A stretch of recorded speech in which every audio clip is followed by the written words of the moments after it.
Cerita novel Menantu Pewaris Dewa Obat. Ojo lali subscribe saudaraku. Gas wae wis. Bab 1281 Wajah Lin Mo dingin. Tuan Gu, apakah pantas membunuh begitu banyak orang tak bersalah hanya untuk berurusan denganku? Tuan Gu tertawa keras, Lin Mo, selama aku bisa membunuhmu, tidak peduli berapa banyak orang yang terbunuh, itu masih layak. Bagaimana? Apakah aku cukup peduli padamu? Qin Wuxie langsung mengambil langkah maju. Tuan Gu, mengapa repot-repot berbicara omong kosong dengannya? Bunuh dia secara langsung dan akhiri masalah ini. Lin Mo segera berkata, tunggu sebentar, Tuan Gu. Qin Wuxie, jangan salahkan saya karena tidak memperingatkan Anda. Beberapa orang di sana berasal dari keluarga Nalan di ibu kota. Ular yang Anda kendarai telah membunuh begitu banyak keluarga Nalan. Anggota, apakah menurutmu keluarga Nalan akan membiarkanmu pergi? Guzun tertegun sejenak, lalu tertawa keras. Apa yang bisa dilakukan keluarga Nalan? Selama mereka semua mati di sini, siapa tahu, apakah Tuan Guku yang melakukannya? Hahaha, Qin Wuxie juga mencibir, apa, kamu ingin menggunakan keluarga Nalan untuk membuat kami memasang jebakan? Lin, kamu bisa bermimpi, hari ini, semua orang di sini harus mati.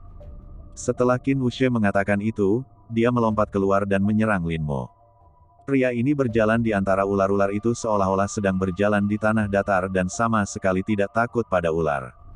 Lin Mo tidak berani gegabah dan segera mengambil tindakan untuk melawan Qin Wuxie. Guzun langsung meraung dan memerintahkan ular-ular itu untuk menyerang orang-orang yang tersisa. Ketika dia mengetahui bahwa orang-orang itu berasal dari keluarga Nalan, dia memutuskan untuk membunuh mereka semua di sini, tanpa meninggalkan siapapun. Kalau tidak, begitu berita ini terungkap, dia akan mati. Ular-ular itu didorong oleh Tuan Gu, seolah-olah mereka menjadi gila, dan terus berlari menuju Xie Wu dan Xie Qingyue di atas batu. Xie Wu tampak putus asa, dia terluka parah dan tidak bisa menahan begitu banyak ular merah. Benar saja, tak lama kemudian, ia digigit ular merah. Ekspresi Xie Wu berubah seketika, dan dia tahu bahwa dia pasti akan mati. Tanpa ragu-ragu, dia meraih keras Xie Qingyue dan melemparkannya langsung ke arah sang pangeran. Dia tidak punya pilihan sekarang. Satu-satunya tempat aman di sini adalah di belakang sang pangeran. Xie Qingyue jatuh ke tanah dan melihat ke atas, Xie Wu telah terjerat oleh puluhan ular merah. Dia berdiri di atas batu, tubuhnya dengan cepat menjadi hitam, dan akhirnya, dia perlahan jatuh dari batu. Xie Qingyue tertegun dan berdiri di sana dengan pandangan kosong, benar-benar lupa apa yang harus dilakukan. Guzun terus mengusir ular-ular itu, berharap ular-ular itu akan menyerang pangeran dan yang lainnya. Namun ular-ular itu tidak pernah berani lewat. Pangeran sedang memegang mata ular merah besar adalah raja dari ular-ular ini. Melihat kelompok ular itu tidak bisa digunakan, Guzun sedikit mengernyit, dan akhirnya mencibir, Lin Mo, aku akan membunuhmu dulu, lalu aku akan bermain dengan mereka perlahan. Dia berbalik dan bergegas menuju Lin Mo. Dan bersama dengan Qin Wuxie, bergabunglah untuk mengepung Lin Mo sendirian. Kekuatan Lin Mo tidak sebaik keduanya. Sekarang mereka berdua telah bergabung, bisa dibayangkan situasi Lin Mo. Dia tidak memiliki kekuatan untuk melawan. Melihat situasi yang semakin kritis, tiba-tiba terdengar suara gemuruh keras dari luar. Segera setelah itu, seseorang dengan cepat masuk dari luar, itu adalah Lin Zhao. Dia juga memiliki liontin batu giok yang tergantung di tubuhnya, dan ular-ular itu menghindarinya. Dia langsung bergegas dan menghadap Guzun. Ekspresi Guzun dan Qin Wuxie berubah. Kenapa kamu ada di sini? Bukankah kamu pergi ke kota Guangyang? Seru Guzun. Lin Zhao mencibir, Tuan Gu, apakah Anda benar-benar menganggap saya bodoh? Terakhir kali Anda gagal membunuh orang di desa Wu, Anda pasti tidak mau melakukannya. Petik 2. Saya sengaja berpura-pura pergi ke kota Guangyang untuk memancingmu keluar. Sebenarnya, aku belum pernah ke kota Guangyang, dan aku telah mengikutimu. Ekspresi Guzun dan Qin Wuxie tiba-tiba berubah. Mereka awalnya mengira Lin Mo akan sendirian kali ini. Sekarang, mereka akhirnya tahu bahwa sebenarnya merekalah yang benar-benar tertipu. Lin Zhao memblokir Tuan Gu, dan tekanan di pihak Lin Mo tiba-tiba berkurang, dan mereka berempat bertarung dalam jarak dekat. Guzun mengertakkan gigi dan tertawa terbahak-bahak, Lin Zhao, apa yang bisa kami lakukan jika kamu termasuk di dalamnya? Petik 2. Terakhir kali, kami secara tidak sengaja diserang olehmu. Kali ini, apakah kamu akan seberuntung itu? Lin Zhao juga mencibir, apakah kamu benar-benar berpikir aku datang ke sini sendirian? Ekspresi Gu Zun sedikit berubah, apa maksudmu? Pada saat ini, desahan samar datang dari dalam gua, Gu Tuan, tidak mudah untuk menemukannya kamu. Mendengar suara ini, sang pangeran segera menjadi bersemangat, Paman. Semua orang mendongak dan melihat seorang pria perlahan berjalan keluar dari gua. Pria ini tidak menyerah, dia tidak lain adalah Huo Hua. Melihat Huo Hua, mata Tuan Gu hampir keluar. Dia akhirnya tahu bahwa kali ini, dia benar-benar telah melompat ke dalam jebakan. Lin Mo membawa pangeran ke pegunungan untuk mengumpulkan tumbuhan, tetapi tujuan sebenarnya adalah untuk memancingnya keluar. Gu Zun tidak berkata apa-apa, berbalik dan ingin melarikan diri. Huo Hua berdiri di pintu masuk gua dan mendorong Gu Zun kembali dengan telapak tangan biasa. Serahkan orang ini padaku. Huo Hua berkata dengan santai, sama sekali tidak menganggap serius Tuan Gu. Lin Zhao tidak menyia-nyiakan kata-kata apapun, dia segera bergegas menuju Qin Wuxie dan bertarung dengan Qin Wuxie. Akibatnya, Lin Mo menjadi pemalas. Dia tidak bergabung dan berdiri di samping untuk menyaksikan pertarungan antara mereka berempat. Kekuatan Lin Zhao jauh lebih kuat daripada Qin Wuxie, dan Qin Wuxie bukanlah tandingannya. Adapun Gu Zun, orang ini sangat kuat, tetapi sedikit lebih rendah dari Lin Zhao. Namun, di depan Huo Hua, dia tidak memiliki kekuatan untuk melawan. Huo Hua hanya menggunakan pukulan paling sederhana, tapi dia menghajar Gu Zun hingga jatuh. Gu Zun terus meraung, tapi dia tidak bisa berbuat apa-apa pada Huo Hua. Saat ini, Lin Mo benar-benar melihat betapa kuatnya Huo Hua, yang dianggap sebagai penerus Raja Wilayah Selatan. Kekuatan Huo Hua bahkan lebih kuat dari Nalan Yongdu, yang Lin Mo lihat terakhir kali. Namun perlu Anda ketahui bahwa Huo Hua belum genap 30 tahun, sedangkan Nalan Yong sudah berusia lebih dari 40 tahun. Waktu pelatihan seni bela diri Huo Hua jauh lebih sedikit dibandingkan dengan Nalan Yong, tetapi kekuatannya melebihi Nalan Yong. Bakat ini memang langka. Tidak lama setelah pertempuran, Tuan Gu dihempaskan oleh Huo Hua dengan telapak tangan yang berat. Gu Zun memuntahkan seteguk darah, dia meraung dan bergegas menuju Huo Hua lagi seolah dia gila. Huo Hua memasang ekspresi acuh tak acuh dan melawan dengan santai, setelah beberapa pukulan, dia menjatuhkan Gu Zun lagi. Di sisi lain, Qin Wuxie juga dipaksa terpojok oleh Lin Zhao. Pembunuh nomor satu ini paling ahli dalam penyergapan dan pembunuhan. Dalam konfrontasi langsung dengan seseorang, kekuatannya masih belum cukup. Pada akhirnya, Qin Wuxie dipukul dengan keras oleh Lin Zhao, tulang rusuknya patah, dan dia jatuh di antara ular. Meskipun dia memiliki sesuatu untuk melindunginya dari ular yang diberikan oleh Tuan Gu, darah yang dimuntahkannya masih membangkitkan sifat ganas ular merah itu. Beberapa ular merah menggigitnya beberapa kali, dan Qin Wuxie meninggal secara tragis di tempat. Pembunuh nomor satu di Guangzhou akhirnya mati mengenaskan di antara ular-ular tersebut. Melihat kematian tragis Qin Wuxie, Tuan Gu hampir pingsan. Dia meraung dan menyerbu ke arah Huo Hua, mencoba melarikan diri. Tapi Huo Hua berdiri di sana seperti gunung, tidak peduli seberapa keras dia berjuang, dia tidak akan pernah bisa keluar. Akhirnya, Tuan Gu mengeluarkan suara gemuruh yang melengking. Dia mengeluarkan Gu abadi dan berteriak, "Kamu ingin membunuhku?" Tidak semudah itu, dia berkata, menggigit lagi dan menelan hampir setengah dari Gu abadi. Daging dan darah undead Gu memasuki perutnya, dan aura di tubuh Gu Zun sangat luar biasa. Daging dan darah Gu yang abadi dapat menstimulasi kekuatan tuannya, dan efeknya bahkan lebih besar daripada Qi dan pil darah. Dia meraung, dan benar-benar menggunakan telapak tangannya untuk memaksa Huo Hua mundur. Dan dia juga mengambil kesempatan ini untuk bergegas keluar gua dengan gila-gilaan. Kemana harus lari? Huo Hua berteriak dengan marah dan segera mengejarnya. Setelah Gu Zun kabur, ular-ular di tempat kejadian tiba-tiba menjadi bingung. Lin Mo mengambil mata ular merah besar dan memaksa ular itu keluar. Pada saat ini, semua orang menghela nafas lega. Namun, semua orang masih takut ketika melihat tulang padat di tempat kejadian. Xie Qingyue berlutut di depan tubuh Xie Wu dan menangis dengan sedihnya. Tidak ada yang memperhatikannya, dan dia beruntung masih hidup hari ini. Para petani ramuan mempercepat dan mengumpulkan sisa teratai api 7 daun. Lin Mo berjalan ke sisi ular merah besar itu, lalu membalikkan ular merah besar itu dan menemukan tempat di perutnya yang tidak tertutup sisik. Dia menggunakan belati untuk membelah tempat ini dengan susah payah, meraih ke dalam, dan meraih tulang punggung ular merah besar itu. Dia mematahkan tulang punggungnya dengan paksa dan mengeluarkannya dari daging dan darahnya. Pangeran melihatnya dan menemukan bahwa itu adalah tulang punggung berwarna merah. Punggungnya sehangat batu giok, dan ada nyala api samar yang mengalir di dalamnya, yang sangat ajaib. Apa ini? Tanya sang pangeran penasaran. Lin Mo, ini adalah tulang obat yang disimpan oleh ular merah di sini, menyerap khasiat obat dari teratai api sepanjang tahun, dan memadatkannya menjadi sepotong tulang obat. Ia dapat memiliki satu tanduk di kepalanya dan dua cakar di perutnya, sepenuhnya karena tulang obat ini. Tulang obat ini memiliki efek obat yang unik dan sangat langka. Lin Mo menjelaskan. Sang pangeran tampak terkejut, tidak mungkin. Bisakah benda ini dianggap obat?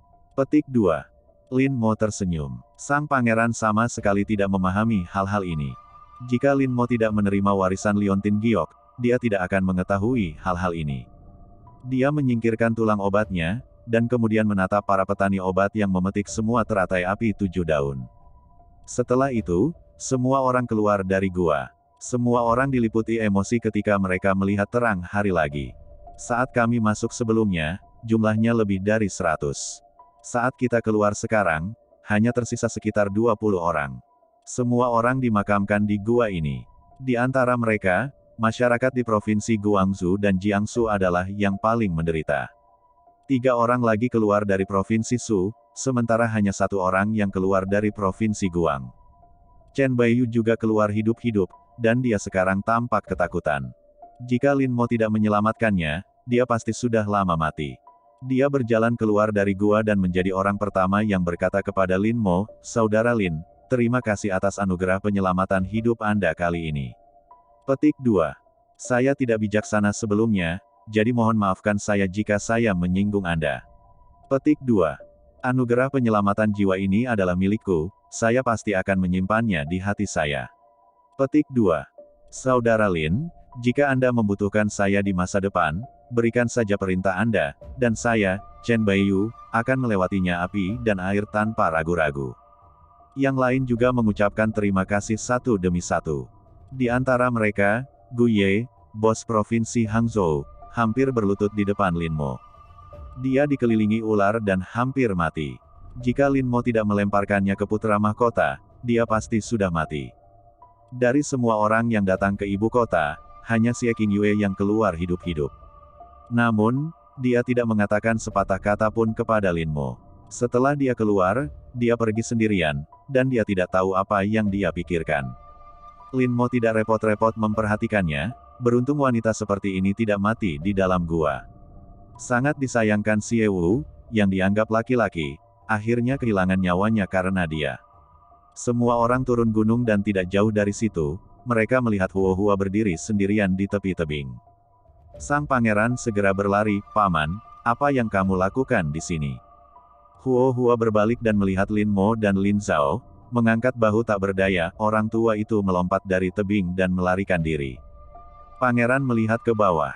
Dia meliriknya dan berkata, "Paman, apakah kamu bercanda? Tebing ini tingginya 1000 meter. Jika dia melompat ke bawah, apakah dia akan mati?" Huo Hua menggelengkan kepalanya, dia memiliki keabadian Gu.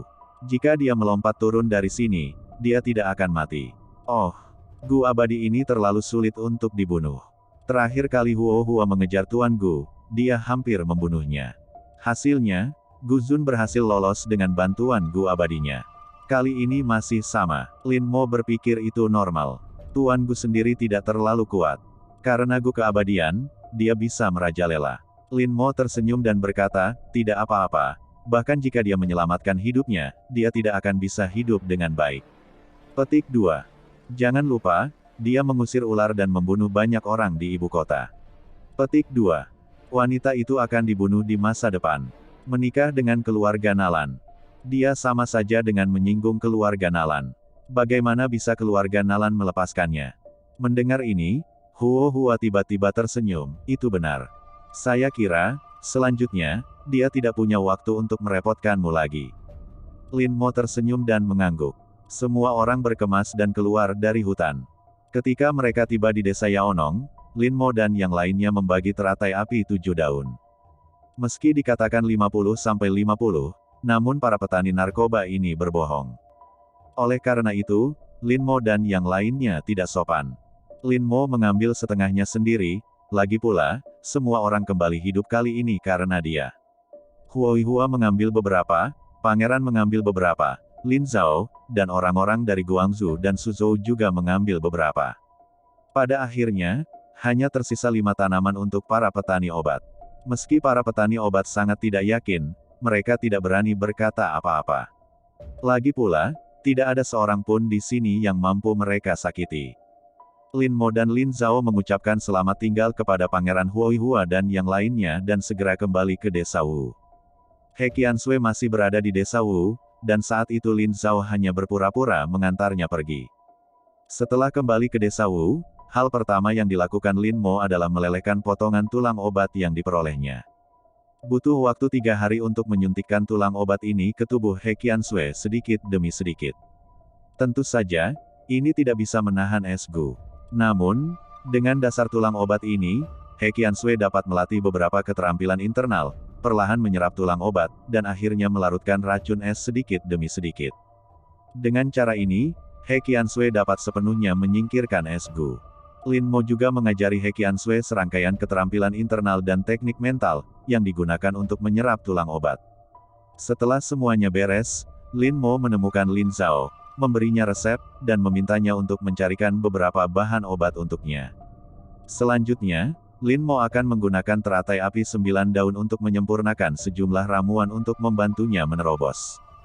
Dalam warisan Liontin Giok, ada semacam pil pemecah alam 9 yang sangat ajaib. Obat mujarab ini dapat membantu tubuh manusia membuka pembuluh darah, meningkatkan kekuatan internal, dan meningkatkan budidaya manusia.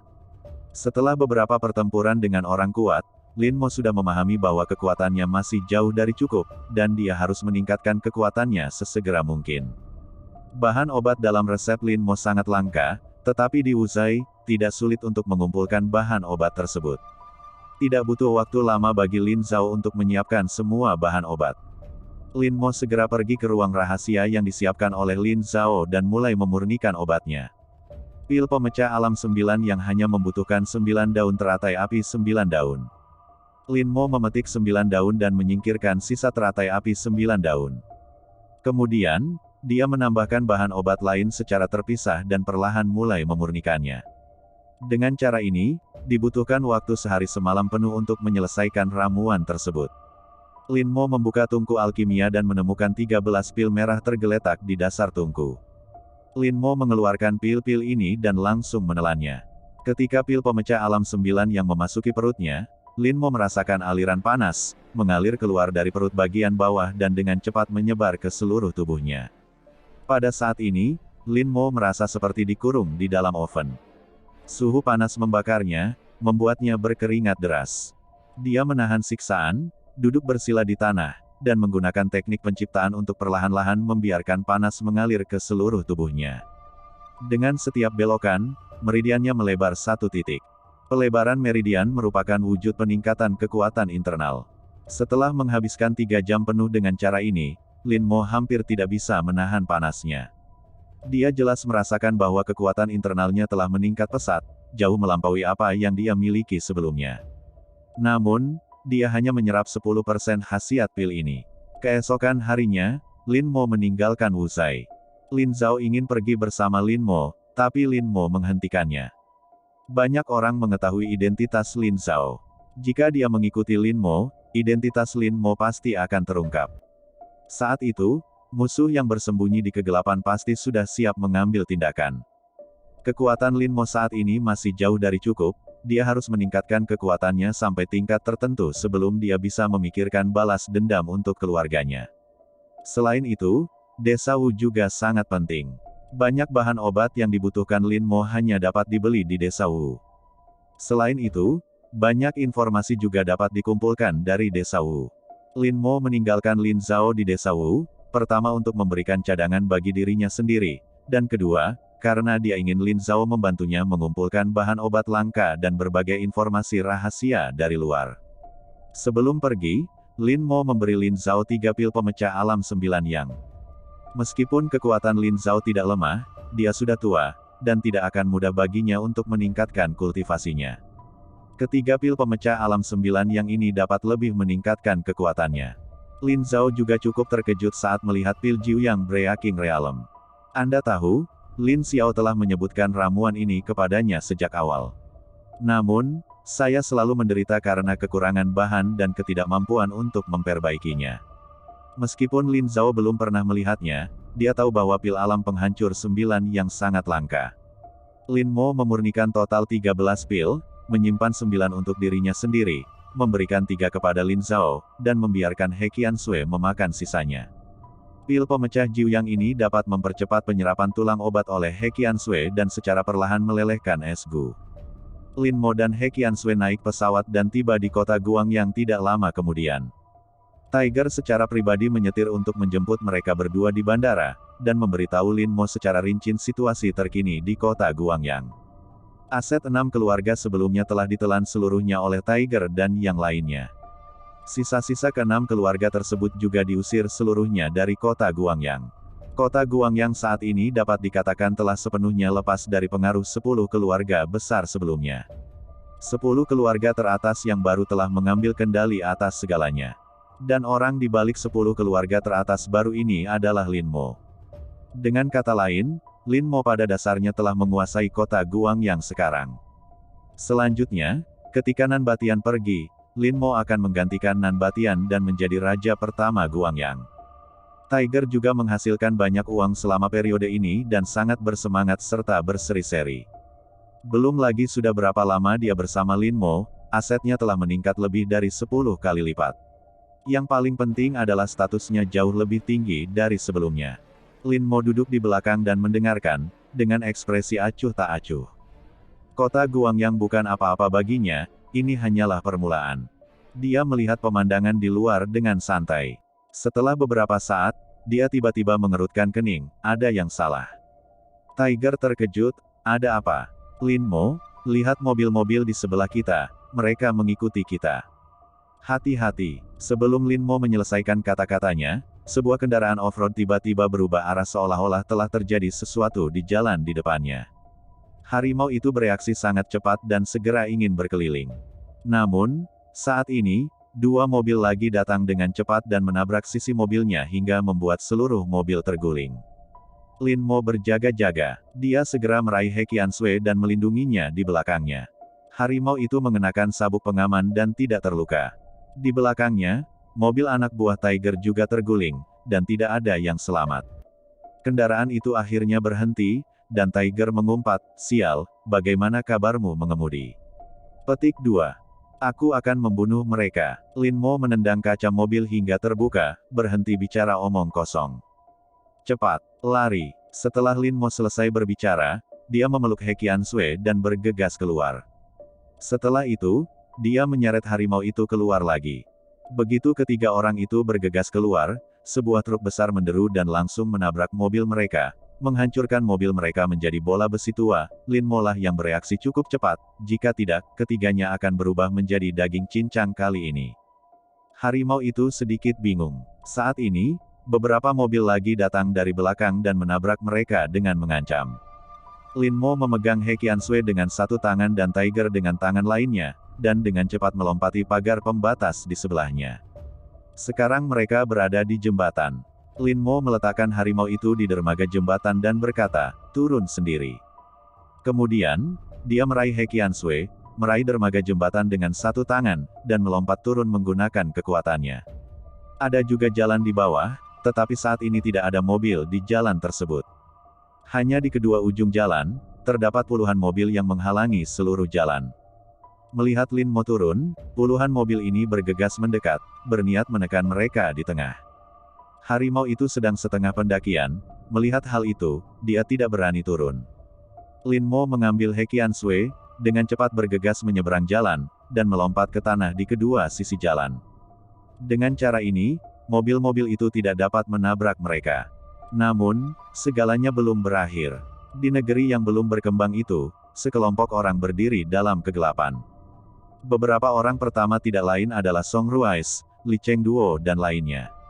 Wajah Song Ruiz penuh keganasan, dan dia mengangkat kepalanya dan tertawa liar. Lin Mo, kita bertemu lagi. Anggota dari 5 keluarga lainnya juga memiliki wajah penuh kebencian. Lin Mo mengerutkan kening, seperti yang diharapkan, itu kamu. Huff, beraninya kamu menyergapku di kota Guangyang. Apakah kamu tidak takut pada Tuan Nan? Song Ruiz mengertakkan gigi dan berkata, Huff, jangan sebutkan apapun kepadaku. Nan Batian. Saya ingin kembali ke kota Guangyang sebelumnya, jadi saya benar-benar perlu mewaspadai dia. Petik 2.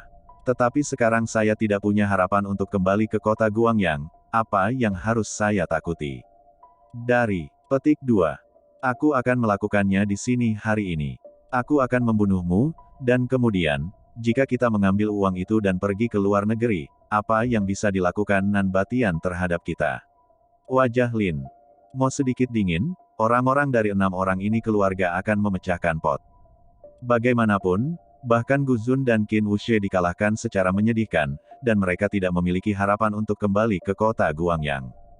Ini memperjelas bahwa dia ingin melakukan upaya terakhir untuk membunuhnya demi membalas dendam, lalu terbang menjauh dan tidak pernah kembali. Lin Mo melihat sekeliling. Ada sekitar 100 orang berdiri di dekatnya.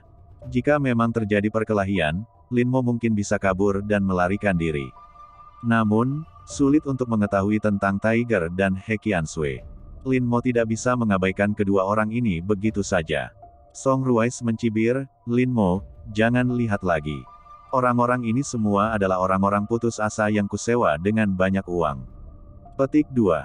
Setelah membunuhmu, mereka akan melarikan diri. Petik 2.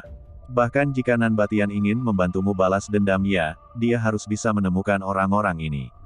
Saat ini, harimau di dermaga jembatan di kejauhan meraung keras, Song Ruiz, jangan bangga. Petik 2. Aku bisa membuat kalian mati tanpa tempat pemakaman hanya dengan satu panggilan telepon. Song Ruiz tertawa liar, kalau begitu, teleponlah. Harimau, orang-orangmu belum tiba, aku sudah melarikan diri jauh, apa yang dapat kamu lakukan padaku? Ingin membunuhku? Tanda tanya. Bermimpi. Harimau marah. Pasti jadi gila. Wajah Song Ruiz penuh kebanggaan, dan dia melirik ke arah Lin Mo. Lin, katakan padaku, bagaimana aku harus membiarkanmu mati?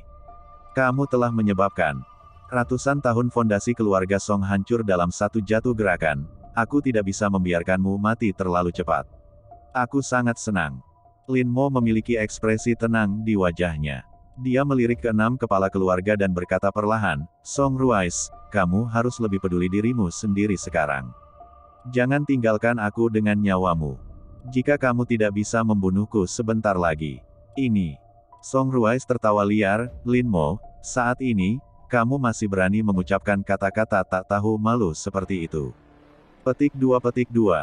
Oh, menurutmu siapa yang bisa datang untuk menyelamatkanmu? Sudah kubilang, itu tidak mungkin. Hari ini, aku akan membunuhmu. Setelah mengatakan ini, Song Ruiz melambaikan tangannya dan berteriak, bunuh aku. Ratusan orang di dekatnya langsung mengepungnya dengan agresif. Menghadapi adegan seperti itu, Lin Mo tidak panik sama sekali. Dia tersenyum tipis dan tiba-tiba bersiul sedikit. Setelah raungan ini, Song Ruiz dan 6 orang lainnya merasakan hati mereka tiba-tiba sakit, seolah-olah mereka telah ditusuk oleh sesuatu. Ke-6 orang itu tidak bisa menahan diri untuk tidak menutupi dada mereka. Lin Mo meraung lagi, dan hati ke-6 orang itu sakit lagi, dan wajah mereka berubah karena rasa sakit. Wajah Song Ruiz memucat, Lin Mo, kamu, apa yang kamu lakukan pada kami? Lin Mo tersenyum tipis, aku lupa memberitahumu. Terakhir kali kita berada di Taman Wangjiang, aku sudah terjatuh kamu. Racun kronis. Awalnya, aku berencana untuk mengampunimu selama kamu tidak datang menggangguku. Petik 2. Tapi, kamu adalah musuhku dimanapun, jadi aku harus berurusan denganmu terlebih dahulu. Song Ruiz dan yang lain saling memandang. Perubahan besar. Li Chengduo berkata dengan marah, Lin Mo, kamu sangat tercela. Lin Mo mencibir, kamu menyergapku di sini, bukankah itu tercela? Li Chengduo terdiam. Pada saat ini, rasa sakit di hati mereka menjadi semakin hebat, dan bahkan Song Ruiz tidak bisa lagi diam. Akhirnya salah satu pemilik keluarga tidak tahan lagi.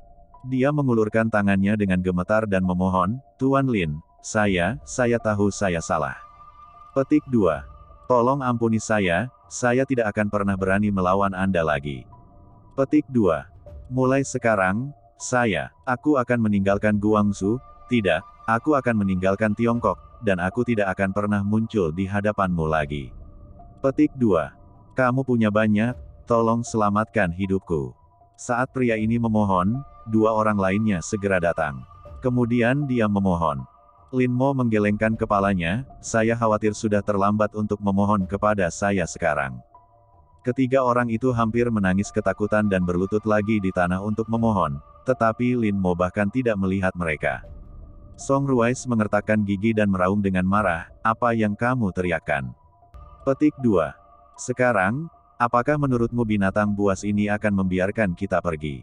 Kami tidak bisa hidup dengan nama keluarga Lin, dan kamu juga tidak bisa. Hei, kenapa kamu berdiri di sana dengan linglung? Kenapa kamu tidak segera membunuhnya? Ratusan orang di sekitarnya segera siap untuk mengambil tindakan. Lin Mo tiba-tiba berteriak, "Berhenti. Bahkan jika kamu bisa membunuhku, tetapi orang-orang dari kota Guangyang akan segera datang, bisakah kamu melarikan diri? Saya menyarankan kamu, lari sekarang, masalah ini tidak ada hubungannya dengan kamu. Kalau tidak, tinggal di sini hanya akan menyebabkan kematian. 6 orang ini hampir mati, dan kamu masih berjuang untuk mereka. Apakah itu layak?" Semua orang di sekitar saling memandang. Kata-kata Lin Mo benar-benar membuat mereka sangat mengharukan.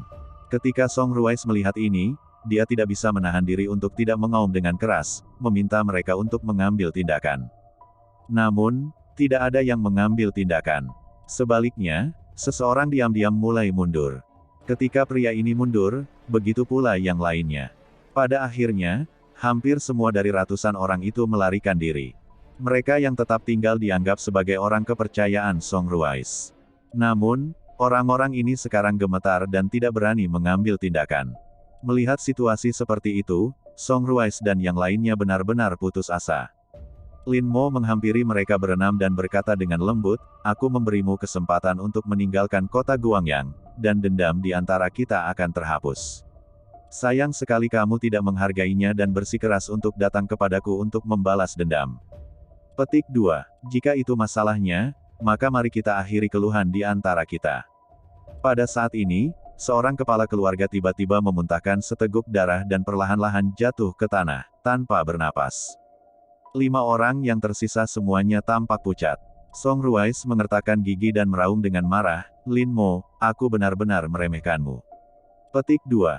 Jika aku tahu ini, aku seharusnya membunuhmu dengan segala cara untuk mencegahmu tumbuh dewasa. Lin Mo mencibir, "Baru sekarang. Kamu tahu, aku khawatir ini agak terlambat." Song Ruiz meraung dengan marah, "Ya, sudah terlambat." Petik 2. Tetapi bahkan jika aku mati, kamu bahkan tidak bisa memikirkannya dengan mudah. Petik 2. Kamu kembali dan lihat istri dan saudara perempuanmu ya, bahkan jika aku mati, aku akan membiarkan mereka mendukungku. Ekspresi Lin Mo berubah seketika. Dia meraih leher Song Ruiz dan meraung dengan marah, "Apa yang kamu lakukan terhadap istri dan saudara perempuanku? Apa sebenarnya yang kamu lakukan?" Song Ruiz tertawa keras, "Ingin tahu? Saya sendiri. Kembali dan lihatlah. Oh, ngomong-ngomong, mereka mungkin sudah tidak ada lagi di kota Guangyang sekarang." Petik 2. Hahaha, Lin Mo, bukankah dua wanita paling penting dalam hidupmu? Petik 2. Coba tebak, apa yang akan terjadi kepada mereka berdua? Ekspresi Lin Mo berubah tajam, dia meraih leher Song Ruiz dan melemparkannya ke samping. "Tiger, kirim seseorang untuk mengambil Nona He kembali. Juga, tangkap semua orang ini dan jangan biarkan mereka melarikan diri. Aku akan kembali ke kota dulu." Lin Mo berteriak dan berlari ke di jalan raya, sebuah mobil yang melaju kencang langsung dihentikan. Pengemudi mobil menjulurkan kepalanya, "Apa yang kamu lakukan? Apakah kamu ingin mati?" Lin Mo mencengkeram lehernya dan membawanya keluar tanpa mengucapkan sepatah kata pun. Kemudian, Lin Mo mengemudikan mobilnya sendiri dan melaju menuju kota. Sopirnya tercengang. Ini pertama kalinya dia melihat pemandangan seperti itu. Bagaimana dia bisa melihat seseorang merampas mobil seperti ini? Ketika dia sadar dan hendak menelepon, harimau itu berlari mendekat. Saya membeli mobil Anda, apakah cukup 1 juta? Sopirnya bingung, saudaraku, apakah Anda pembohong? Mobil saya kurang dari 100.000 ketika saya membelinya. Tiger, jangan bicara omong kosong, aku akan memberimu 1 juta. Jangan tunda aku. Tiger lari terburu-buru untuk menangani kejadian itu. Saat ini, adik-adik yang dibawanya juga turun dari jembatan. Meski orang-orang ini membalikkan mobilnya, mereka tidak mengalami luka serius. Mereka menangkap Song Ruiz dan lainnya, termasuk kematian kepala keluarga, dan membawa mereka semua dan langsung menuju ke kota. Lin Mo mengeluarkan ponselnya dan menelepon Su Bengxia sambil mengemudi dengan cepat. Namun, setelah beberapa panggilan, dia tidak dapat tersambung, dan hati Lin Mo menjadi terpaku. Dia tidak membuang waktu dan segera menghubungi Nan Batian. Kemudian, dia menelepon Fang Hui lagi. Fang Hui tidak tahu apa yang sedang terjadi, jadi dia memberitahu Lin Mo bahwa Su Bengxia telah membawa Lin Si ke taman hiburan. Lin Mo menjadi semakin cemas. Jika Su Bengxia dan Lin Si tidak ada di Taman Wangjiang, itu akan lebih berbahaya. Kota Guangyang, Taman Hiburan Aibei. Di dalam van, beberapa pria sedang menatap Su Bengxia dan Lin Si di kejauhan. Seorang pria berkata dengan suara yang dalam, apakah Anda melihat dengan jelas, itu 2 wanita ini? Petik 2. Bos kami mengatakan bahwa kami harus membuatnya bersih dan indah, dan jangan membuat orang curiga. Petik 2. Ada banyak orang di sini. Sekali mereka dikepung, itu akan mengerikan. Saya tidak bisa lari lagi. Seorang pria pendek di dalam mobil, yang tampak seperti monyet kurus, menunjukkan matanya yang jernih. Wow, gadis ini sangat tampan. Kapan bosmu menginginkannya? Mengapa kamu tidak membiarkan aku bermain denganmu nanti? Monyet kurus berkata dengan senyum cabul di wajahnya. Pria itu meliriknya, tidak, Su Bengxia harus segera dikirim keluar dari kota Guangyang. Masalah ini selesai, 30 juta akan segera dibayarkan. Tidak bisa, ya, jangan salahkan kami bos karena licik.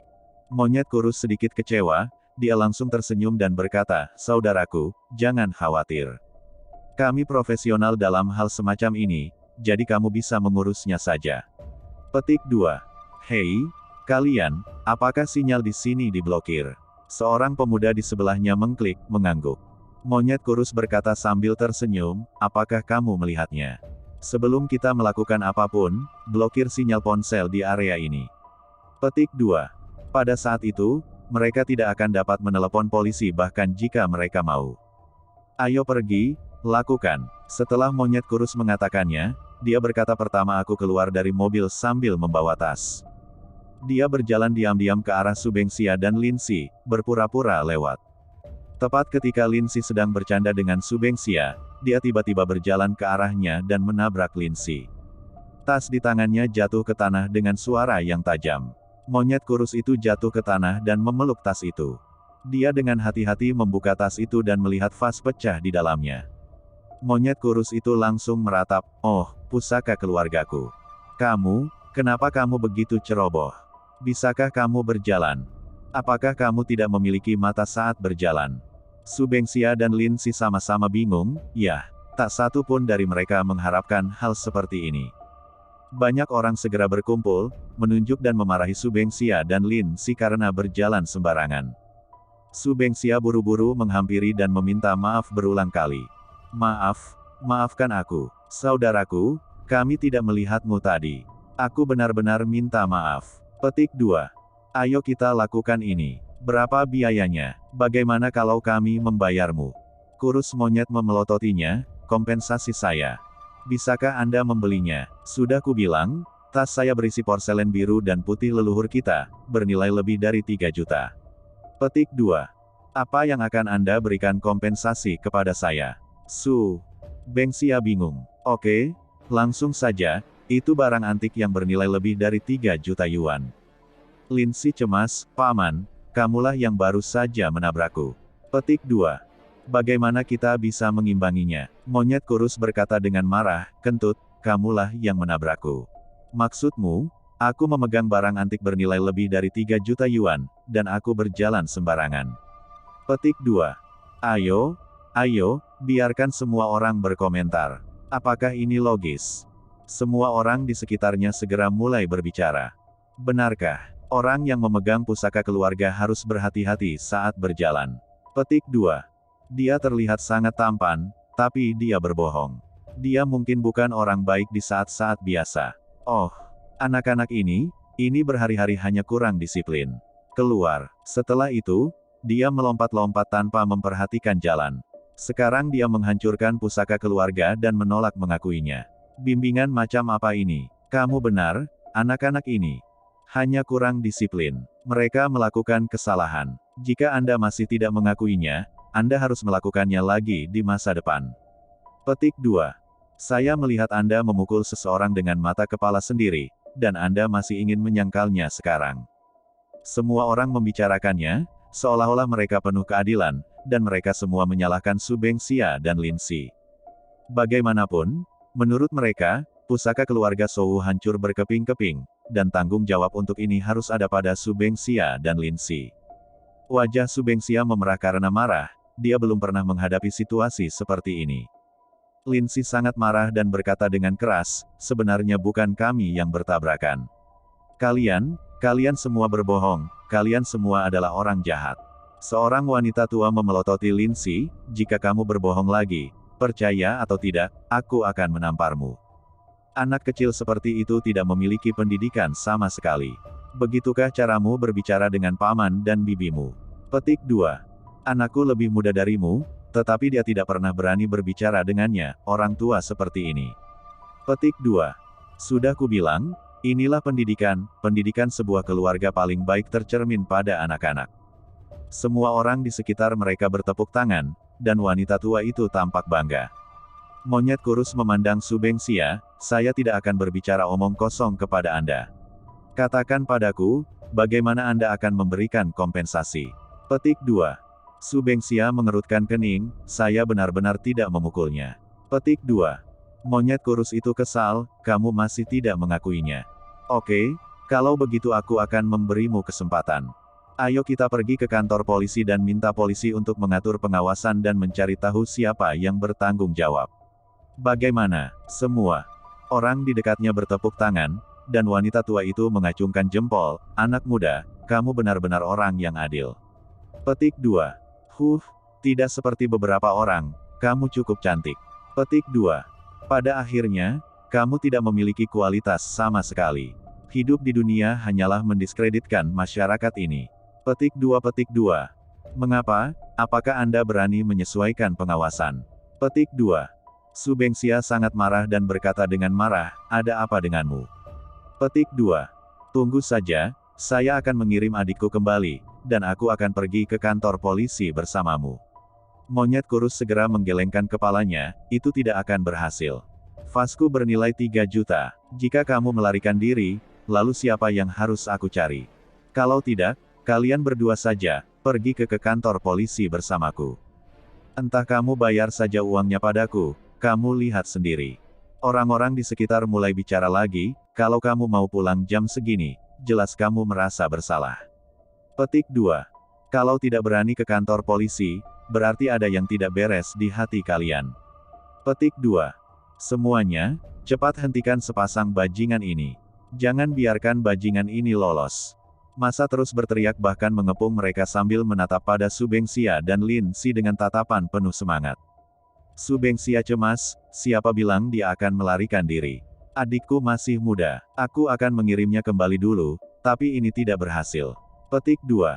Pada saat ini, salah satu kaki tangan Zhou datang, oh, apa masalahnya?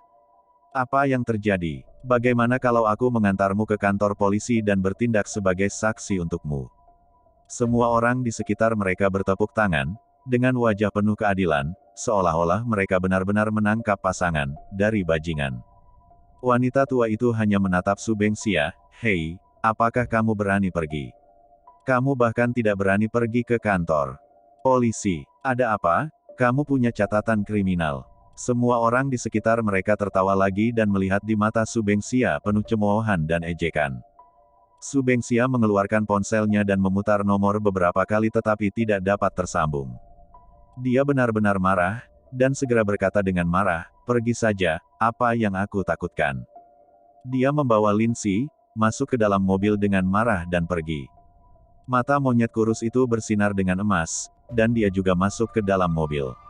Pada saat yang sama, dia menangkupkan tangannya dan tersenyum kepada semua orang di sini. "Terima kasih semuanya. Kami semua adalah orang baik." Semua orang tampak bangga, seolah-olah mereka benar-benar telah melakukan sesuatu. Sepertinya itu hal yang baik. Sou dan yang lainnya segera pergi dengan Fan, dan semua orang di tempat kejadian masih membicarakan masalah ini. Tidak lama kemudian, sebuah mobil datang dengan kecepatan tinggi. Lin Mo turun dari mobil. Dia baru saja hendak mencari Su Bengxia dan Lin Si ketika dia tiba-tiba mendengar semua orang berbicara dan ekspresinya langsung berubah. Dia meraih seorang pria di sebelahnya dan berteriak, "Apa yang kamu katakan? Apa yang terjadi dengan kedua gadis tadi?" Pria itu melirik Lin Mo, "Apa yang kamu lakukan? Apa hubungannya dengan kamu? Bagaimana sikapmu?" Lin Mo menjadi marah dan meraih lehernya dan mengangkatnya, "Katakan padaku dengan cepat." Pria itu ketakutan dan dengan cepat menceritakan apa yang terjadi sekarang. Setelah mendengar ini, Lin Mo hampir pingsan. Saat ini, banyak orang berkumpul. Wanita tua tadi juga ada di tengah kerumunan. Dia datang dan bertanya dengan heran, "Anak muda, ada apa?" Petik 2. Kedua wanita itu juga berbohong padamu. Lin Mo sangat marah, berbalik dan mengutuk, "Berbohong kepada leluhurmu." Wanita tua itu tiba-tiba menjadi marah, menunjuk ke arah Lin Mo dan berkata dengan marah, "Kamu, bagaimana kabarmu?" Petik 2. Saya berumur 70 atau 80 tahun, dan kamu berani memarahiku. Lin Mo berkata dengan marah, "Mengapa aku harus memarahimu?" Petik 2. Apakah kamu yang baru saja meminta mereka membawa orang pergi? Dasar bodoh, tahukah kamu apa yang telah kamu lakukan? Wanita tua itu sangat marah, "Bagaimana caramu berbicara? Bagaimana caramu berbicara? Kamu berani memarahiku, Pak Tua? Aku akan memanggil polisi untuk menangkapmu." Lin Mo berteriak, "Kamu tidak perlu laporkan, aku akan melaporkannya sendiri." Petik 2.